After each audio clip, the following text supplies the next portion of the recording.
오늘도 주님 말씀 앞에 서게 되어 여러분 모두 주님의 이름으로 사랑하고 축복합니다. 하나님 말씀 잠언 21장 1절과 2절입니다. 왕의 마음이 여호와의 손에 있음이 마치 봇물과 같아서 그가 임의로 인도하시느니라.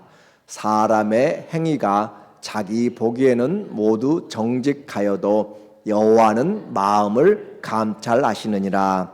아멘. 오늘은 삶의 지혜 23번째로 하나님의 통치라고 하는 주제로 말씀을 나누려고 합니다. 세상은 우리가 이해되지 않는 일들이 많이 있습니다. 선과 악, 또 부와 가난, 전쟁과 평화, 여러 가지 일들이 함께 뒤섞여 있으면서 공존하는 가운데 치열한 그런 생존의 삶이고, 또 어떻게 보면 영적인 그런 전쟁터와 같은 그런 삶입니다. 생존을 위해서 사는 것 너무 중요하죠. 그러나 그 생존보다 더 중요한 것이 우리는 하나님의 뜻대로 사는 것입니다. 그래서 성도에게는 생명의 길이보다 그 삶의 내용이 중요해요. 천년의 갑절을 사는 것보다 하나님 앞에서 올바로 사는 것. 그래서 아담의 그 셋의 후손들 700년, 800년, 900년을 산 사람들의 삶은 기록이 되고 있지만, 그러나 가인의 후손들의 삶은 몇 년을 살았는지가 기록이 되지 않고 있다라고 하는 것은 우리에게 시사하는 바가 아주 큽니다. 지금도 믿는 사람도 생명을 살지만 믿지 않는 사람도 그에 못지않게 주어진 삶을 살아가고 있어요. 그러나 그 삶의 내용이 무엇이냐는 성경 전체가 이야기합니다. 의인의 길은 하나님이 인정하시나 악인의 길은 망하리로다. 하나님 앞에서 살아낸 삶이 없다라고 하는 것이 바로 헛된 삶인 것이에요. 그래서 우리에게 오늘 하루도 주어진 것 감사하지만 주의 뜻대로 살지 아니하면 우리는 헛된 삶을 사는 것과 같다라고 하는 것이에요. 가롯 유다에게 예수님께서 너는 차라리 태어나지 않은 것보다 못하다라고 하는 것처럼, 오늘 우리에게 생명의 길이만이 중요한 것이 아니라 생명의 내용, 삶의 내용이 얼마나 중요하고, 그리고 그 방법이 얼마나 중요한지를 오늘 말씀을 통하여서 한번 보면 좋겠어요. 왜 그래요? 그 날에 주님이 산 자와 죽은 자를 심판하시는 재판장으로 오시기 때문에 그렇습니다. 그래서 지혜로운 자는 이 세상에서 그 하나님의 나라를 준비하면서 살아가는 자가 지혜롭다. 돈을 쌓아놓은 것이 아니라, 이 땅에 쌓아놓은 것이 아니라 하나님의 나라에 보물을 쌓아놓는 것, 그것이 썩지 아니할 것을 얻게 된다라고 이야기하는 거죠. 하나님의 통치, 우리가 준비하려면 먼저 하나님이 어떤 분인가를 알아야 돼요. 하나님은 우리의 중심을 감찰하시는 분입니다. 그래서 1절에 보니까 여호와 21장 1절에 왕의 마음이 여호와의 손에 있음이 마치 봇물과 같아서 그가 임의로 인도하신도다. 사람은 생각하는 능력이 있습니다. 창조주의 그 은혜를 받아서 사람에게는 창조의 그런 능력이 있어요. 창조하는 일들뿐만 아니라 파괴하는 일들도 우리 사람들에게서 다 나옵니다. 그래서 우리의 생각에서 나오는데, 사람의 계획이 많이 있을지라도 오직 여호와의 생각만, 하나님의 뜻이 온전히 이루어진다라고 하는 것이 잠언에 우리에게 말씀하시는 인생 지침서이잖아요. 그런데 이 세상에서 자기 뜻대로 가장 할 수 있는 사람이 바로 왕입니다. 왕의 뜻대로, 지금의 시대 대통령 사람들이 손으로 뽑고 하는 그런 시간이 제한되어 있고 탄핵이 가능한 그런 것이 아니라, 절대 군주의 시대 왕이 곧 법이었어요. 그런 시대에 왕의 마음을 움직이는 것, 그거 정말 어려운 일입니다. 그래서 왕 앞에서는 함부로 입도 열지 못하고 얼굴빛만 좀 변화해도 그가 나에게 의심을 품고 독살하지 않을까라고 죽일 수 있는 그런 권세를 가진 왕 앞에 왕의 마음, 그 왕의 마음이 하나님의 손에 있다라고 하는 거예요. 그래서 세상은 왕이 주관한 것 같지만 그러나 그 왕을 주관하신 분이 바로 하나님이시다라고 하는 거죠. 그래서 여호와의 손에 있음이 마치 봇물과 같아서 방주를 이야기하는 거예요. 저수지물을 열어서 수문을 열고 닫음으로 그 농사를 지을 수 있도록 그렇게 농부가 주장하는 것을 말하는 거죠. 봇물과 같아서 그가 임의로 인도하시느니라. 용수로에 물을 담고 또 빼고 그렇게 하는 것처럼 그렇게 하나님께서 왕의 마음을 주장하신다. 우리는 성경의 기록에서 역사에서 많이 나타나게 되는 것이죠. 아하수로의 왕이 잠이 오지 않았을 때 그가 책을 읽습니다. 역대 자기의 일기들을 읽다가 궁정 일기를 읽다가 자기를 죽이려 했던 모르드게를 그가 생각하면서 그날 밤에 하만이 그를 죽이려고 작정한 그 날에 완전히 바뀌어지게 되는 그런 역사. 잠이 안 오게 하신 분도 하나님이시고 그 잠이 안 올 때 술이나 다른 쾌락을 즐기지 아니하고 그 역대 일기를 읽어보고 싶었고 그리고 그것을 읽고 그 장면에 그 많은 역대일기 중에서 자기를 죽이려 했던 반역의 사건을 읽게 만드는 것. 그래서 우리에게 모든 것들은 하나님이 인도해 나가신다라는 것을 우리가 알아야 돼요. 그래서 악한 자의 일들, 전쟁이나 테러나 또 마약이나 살인이나 이 땅에 많은 것들이 있지만 그 모든 것들도 하나님의 죄에 대한 심판의 내용입니다. 잠언 16장 4절에 보면 여호와께서 온갖 것을 그 쓰임에 적당하게 지으셨나니 악인도 악한 날에 적당하게 하셨느니라. 악인도 악한 사람도 적당한 날에 쓰임에 합당하게 하셨다. 그 말은 하나님께서 악을 주장한다는 말이 아니라 그 악한 일에 통하여서 심판의 도구로 사용한다는 내용이에요. 무릇 마음이 교만한 자를 여호와께서 미워하시나니 피차 손을 잡을지라도 벌을 면하지 못하리라. 마음이 교만한 자 하나님이 미워하신다라고 하는 거예요. 그래서 선지서를 통하여서 우리에게 반복적으로 하시는 말씀이 그들이 죄를 회개하지 않으면 항상 하나님께서 그들에게 적들을 불러서 그들을 치게 하였습니다. 사사기 350년의 역사를 계속적으로 반복해서 하잖아요. 이스라엘이 범죄함에 하나님께서 그들을 적군들에게 넘기셨다라고 하면서 10년, 20년, 40년씩 그렇게 섬기도록 만들고 그들이 부르짖을 때 하나님이 사사를 통해서 구원해 주셨고 또 왕정시대도 마찬가지예요. 그들이 하나님을 섬기지 아니할 때 하나님이 전쟁과 칼이라고 이야기했죠. 칼로 또 전염병으로 또 그들을 기근으로 그리고 동물들로 그들을 죽이셨다라고 심판의 도구로 그렇게 하나님이 사용하시는 거예요. 그래서 그 이스라엘보다 더 강한 이집트, 아수르 또 바벨로니아 그리고 로마까지 그들이 하나님께서 메데 페르시아 알렉산더의 그리스 로마까지 하나님이 강대국들을 들어서 성전도 파괴시켜버리고 또 이스라엘 민족도 끌려가게 만들고 그리고 나라까지 잃어버리게 만드는 그 일들을 할지라도 하나님께서 심판하신다. 그래서 성경의 역사는 하나님의 그 일하시는 모든 마음을 감찰하셔서 하나님께 숨김이 없다라고 하는 것을 말씀하고 있어요. 그래서 하나님은 중심을 살피시기 때문에 그 중심이 우리 하나님 앞에 다 드러나는 통치의 결과로 나타나요. 2절에 보니까 하나님이 중심을 보시는데 공의롭게 보시죠. 사람의 행위가 자기 보기에는 모두 정직하여도 여호와는 마음을 감찰하시느니라. 마음을 살피시기 때문에 하나님의 통치가 마음을 살피기 때문에 숨길 수가 없다라고 하는 거예요. 그래서 공의와 정의를 행하는 것은 제사를 드리는 것보다 여호와께서 기쁘게 여기시는 것이라. 성경이 얼마나 예배에 대해서 강조하고 있어요. 죄가 넘치면 하나님이 반드시 심판하는데 성도들은 가면서 아브라함이 가면서 가는 곳마다 이사하는 곳마다 제단을 쌓았다라고 이야기하고 하나님 앞에 예배드리는 것 최고의 그 기쁨으로 하나님은 지금도 신령과 진리로 예배드리는 자를 찾는다라고 그렇게 이야기할 정도로 예배를 중요하게 생각합니다. 그러나 그 예배가 하나님 앞에 그냥 입술로 드려지는 것이라면 하나님은 받지 않으세요.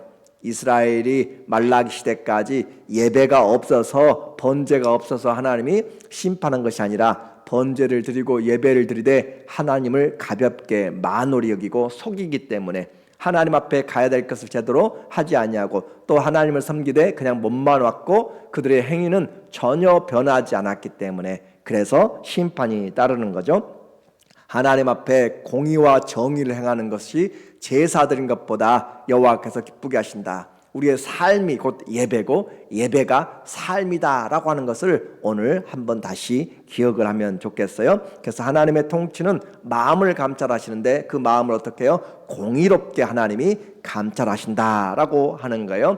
공의와 정의, 하나님 나라의 기본 그 질서가 공평과 정의입니다. 그러므로 하나님 앞에서 깨끗하게 살고 하나님 앞에서 올바로 사는 것은 이웃을 향하여서 관심을 갖는다고 그랬고 이웃에게 거짓을 행하지 아니한다고 그랬어요. 예수님 믿는다고 하면서 사기를 치거나 또 속이거나 또 그것으로 교회를 장사하는 것으로 만들어 보려고 하면 안 되는 것이고 교회 앞에서 하나님 앞에서는 모두가 다 공평할 뿐만 아니라 하나님 앞에 죄인된 자들로 자기 자신을 보고 또 오히려 남을 나보다 낮게 여기는 그런 모습으로 살아가는 것이 하나님 앞에 올바로 예배드리는 것이에요. 그래서 예레미야가 항상 그 하나님의 말씀을 받아서 외쳤던 죽음의 골짜기에서도 또 성전 앞에서도 외쳤던 시장 앞에서도 외쳤던 것은 너희가 하나님 앞에 우리가 여기가 주의 전입니다. 여기가 주의 전이라 성전이라 하면서 강도의 도적의 굴로 만들어버리는 것들 그런 것들을 하나님이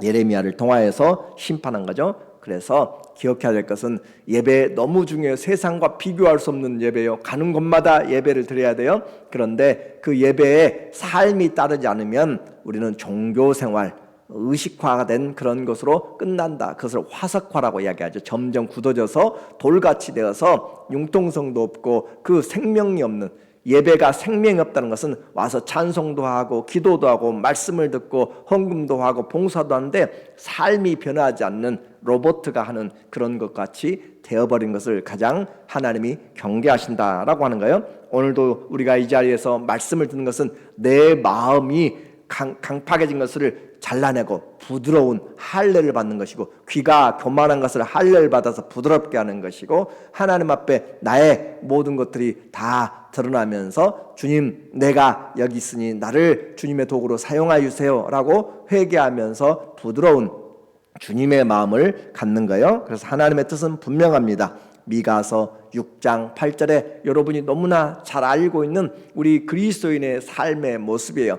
사람아 주께서 선한 것이 무엇임을 내게 보이셨나니 여호와께서 내게 구하시는 것은 천천강수 같은 그런 기름과 제사가 아니라 오직 정의를 행하며 공의가 사라져버렸어요. 정의가 사라졌어요. 교회에도 또 가정에도 세상에도 공의가 정의가 사라져버리면 안 된다는 것이에요. 우리는 예수님이 진리이기 때문에 진리를 말해야 되고 진리 안에서 사랑을 말해야 되는데 입만 열면 거짓말을 하고 거짓말을 너무 자연스럽게 하고 그런 것들은 우리에게 상거래도 마찬가지고 재판도 굽어지는 것이 마찬가지고 선거도 마찬가지고 모든 것이 하나님의 공의를 바라보면서 해야 되는 정의를 행하며 인자를 사랑하며 하나님의 그 인자를 우리가 사랑하는 그 헤세드 은총을 사랑하며 겸손하게 내 하나님과 함께 행하는 것이 아니냐. 겸손하게 하나님과 동행하는 사람, 그 사람 우리에게 돈으로 하라는 것도 아니에요. 권세로 하라는 것도 아니에요. 우리가 하나님 앞에 믿음, 마음으로 하라는 것이에요.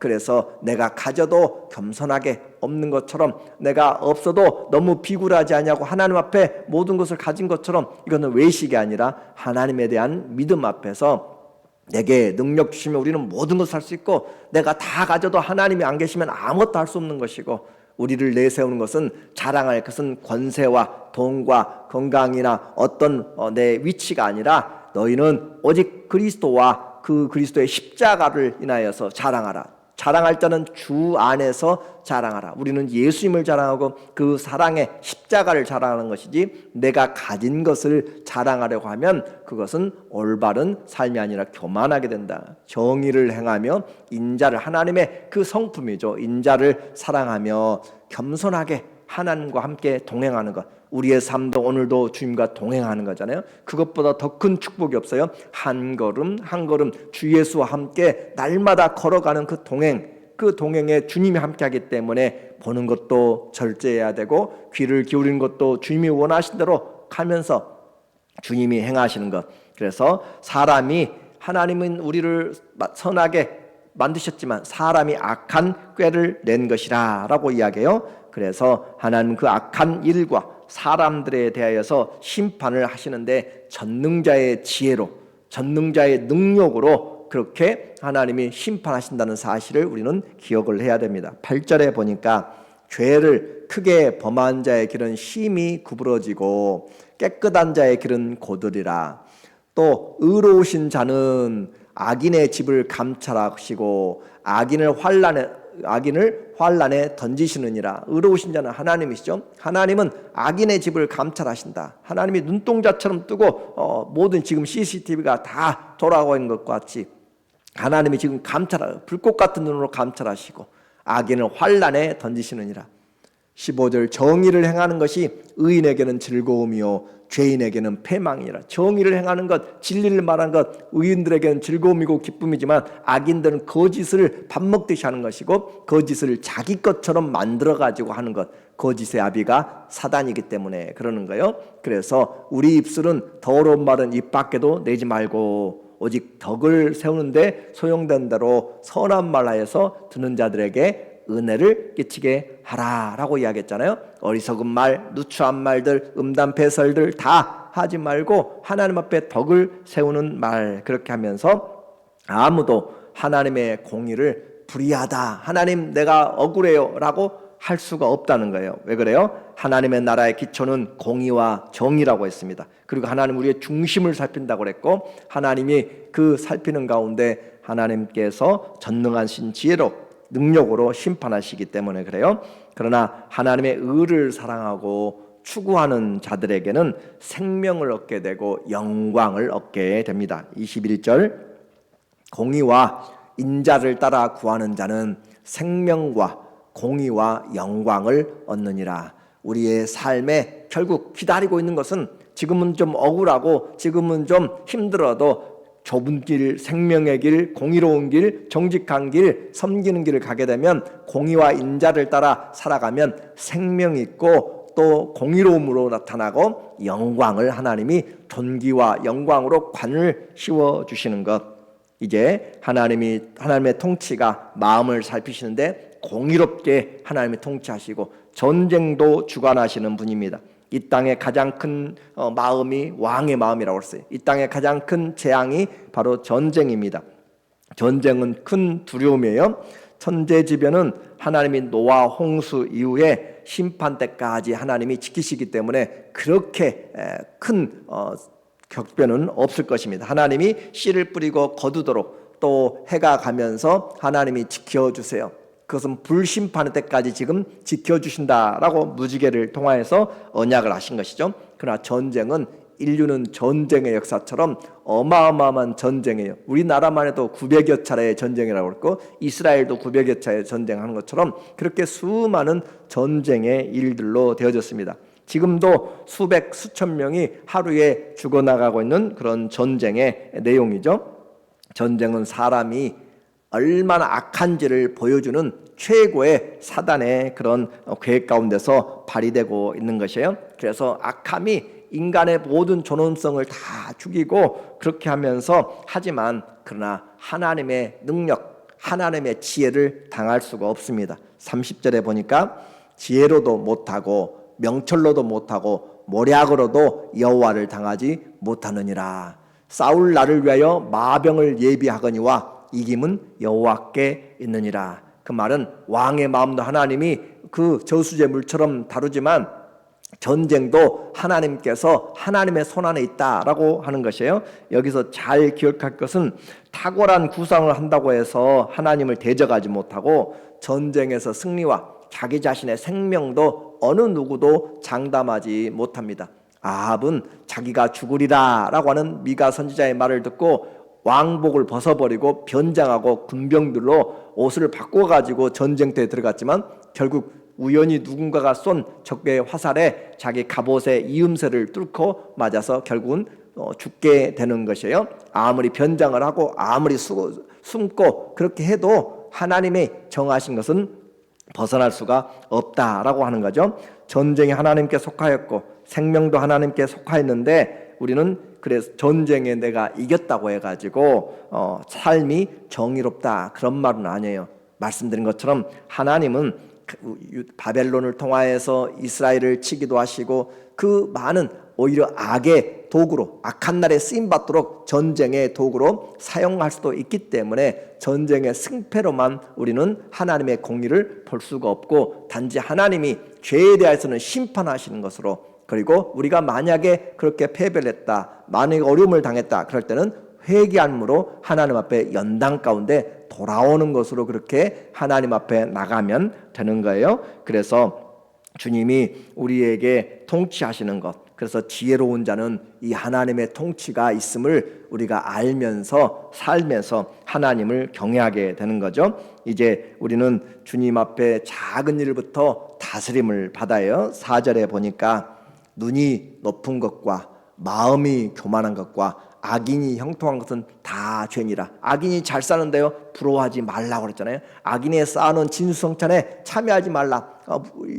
일확천금이라고 그렇게 해가지고 벌어들이는 마약을 통해서 죄를 행하면서 전쟁을 통하면서 악을 행하면서 그렇게 인신매매하면서 해가는 그런 것들에 우리의 눈을 돌리지 말고 마음에 빼앗기지 말라라고 하는 거예요. 악인의 형통한 것은 다 죄다라고 하는 거고 또 우리는 마음이 교만한 것들 눈이 교만하게 다른 자기의 눈이 한없이 높아지는 그런 모든 것들 우리의 삶에서 오늘도 겸손하게 하시고 나보다 남을 낮게 여기는 그런 겸손 낮아지면 때가 되면 하나님이 우리를 높이시리라. 하나님이 때가 되면 높여주십니다. 잔치 자리에 가서도 먼저 상석에 앉지 말라라고 하는 예수님의 가르침이잖아요. 우리는 눈이 교만하면 안 되고 마음이 교만하면 안 돼요. 또 명철의 길을 떠난 사람은 사망의 회중에 거하리라. 결국은 그들을 기다리고 있는 악인의 길은 하나님이 인정하지 않습니다. 사망입니다. 입과 혀를 지키는 자는 자기의 영혼을 환난에서 보전하느니라. 잠언 매 장마다 거의 가면서 입술과 말에 대한 교훈은 빠지지 않습니다.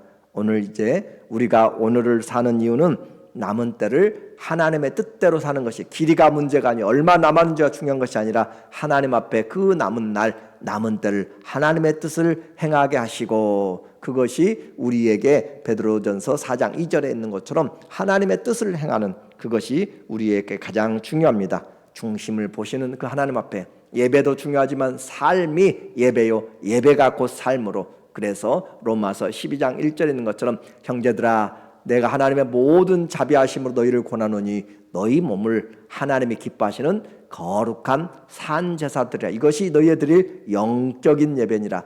오늘도 삶으로 재물은 죽었습니다. 그러나 하나님이 잠시 살려주신 것은 주님이 받으시기에 합당한 마음 세상을 본받지 말고 마음을 새롭게 해서 하나님의 선하시고 기쁘시게 하고 온전한 뜻이 무엇인지 오늘도 보면서 나 때문에 사람이 시험에 들지 않냐고 나 때문에 오히려 그들의 믿음이 성숙되어지도록 우리의 중심을 살피시는 주님 그리고 주님이 공의롭기 때문에 그 주님 앞에서 하나님 앞에 우리의 신앙생활이 삶으로 드려지는 기회가 되기를 예수님의 이름으로 간절히 축원합니다. 아멘. 기도하겠습니다. 하나님 아버지 오늘도 특별한 날 하나님이 열어주신 것은 아버지의 뜻대로 사는 기회를 주신 것입니다.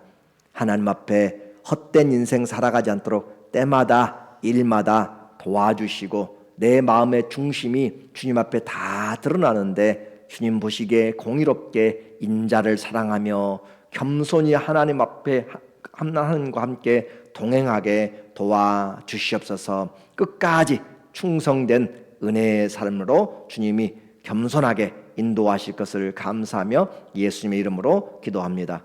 아멘.